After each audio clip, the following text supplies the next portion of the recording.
to look longer. Surely he wasn't still in the alley. What was wrong with the man? He was not much more than 30.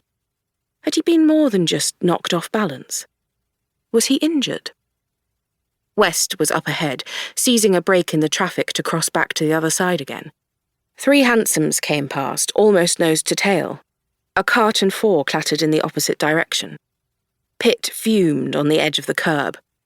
To go out into the roadway now would only get him killed. A horse-drawn omnibus passed, then 2 heavily loaded wagons. More carts and a dray went in the other direction. Pitt had lost sight of West, and Gower had vanished into the air. There was a brief hold-up in traffic, and Pitt raced across the road. Weaving in and out of the way of frustrated drivers, he only just missed being caught by a long, curling carriage whip. Someone yelled at him, and he took no notice. He reached the opposite side and caught sight of West for an instant as he swung around a corner and made for another alley. Pitt raced after him, but when he got there, West had disappeared. "Did you see a man with ginger hair?" Pitt demanded of a peddler with a tray of sandwiches. "Where did he go?" "Want a sandwich?" the man asked with his eyes wide. "Very good. Made this morning. Only 2pence. Pitt fished frantically in his pocket, found string, sealing wax, a pocket knife, a handkerchief, and several coins. He gave the man a threepenny bit and took a sandwich. It felt soft and fresh, although right now he didn't care. "Which way?" he said harshly. "That way." The man pointed into the deeper shadows of the alley. Pitt began to run again, weaving a path through the piles of rubbish. A rat skittered from under his feet, and he all but fell over a drunken figure lying half out of a doorway. Somebody swung a punch at him. He lurched to one side, losing his balance for a moment, glimpsing West still ahead of him. Now, West disappeared again, and Pitt had no idea which way he had gone. He tried one blind courtyard and alley after another. It seemed like endless, wasted moments before Gower joined him from one of the side alleyways. "Pitt!"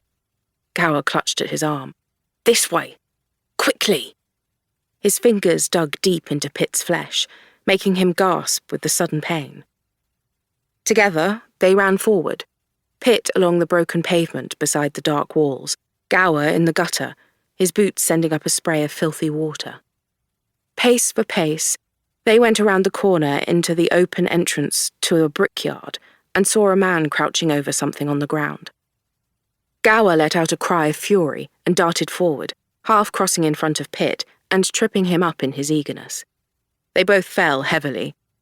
Pitt was on his feet in time to see the crouched figure swing around for an instant, then scramble up and run as if for his life. "Oh, God!" Gower said aghast, now also on his feet. "After him! I know who it is." Pitt stared at the heap on the ground. West's green jacket and bright hair. Blood streamed from his throat, staining his chest and already pooling dark on the stones underneath him. There was no way he could possibly be alive. Gower was already pursuing the assassin. Pitt raced after him, and this time his long strides caught up before they reached the road. "Who is it?" he demanded, almost choking on his own breath. "Wrexham," Gower hissed back. "We've been watching him for weeks." Pitt knew the man, but only by name. There was a momentary break in the stream of vehicles. They darted across the road to go after Wrexham, who, thank heaven, was an easy figure to see. He was taller than average, and, despite the good weather, he was wearing a long, pale-coloured scarf that swung in the air as he twisted and turned. It flashed through Pitt's mind that it might be a weapon. It would not be hard to strangle a man with it. They were on a crowded footpath now, and Wrexham dropped his pace. He almost sauntered, walking easily, swiftly with loping strides, but perfectly casual. Could he be arrogant enough to imagine he had lost them so quickly? He certainly knew they had seen him because he had swivelled around at Gower's cry and then run as if for his life. They were now walking at a steady pace, eastwards towards Stepney and Limehouse. Soon the crowds would thin as they left.